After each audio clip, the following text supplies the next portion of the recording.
यानंतर एक breaking news बघणार आहोत। शिवसेना आमदार मंगेश कुडाळकर यांनी आयोजित केलेल्या मुंबई फेस्टिवलमधील कार्यक्रमांवर आक्षेप घेण्यात आलाय।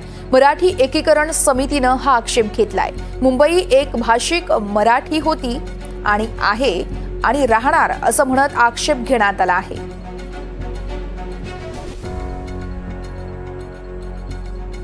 आज मुंबई हे शहर महाराष्ट्रातलं एक स्थानिक भूमिपुत्राचं हक्काचं शहर। तेथील भाषा ही मराठी, परंतु इथे वेगवेगळ्या भाषेमध्ये कार्यक्रम घेतले जातात। काय गरज पडली राजकीय नेत्यांना की आज मुंबईसारख्या शहरामध्ये वेगवेगळ्या भाषेतले कार्यक्रम यांना घ्यावे लागतात? याचं कारण काय असावं? यांच्या मतांची बेरीज गुणाकार करण्यासाठी सातत्याने वेगवेगळ्या भाषिक कार्यक्रम घेऊन ह्या मुंबईमधलं वातावरण हे राजकीय नेते खरोखर अगदी खराब करत आहेत।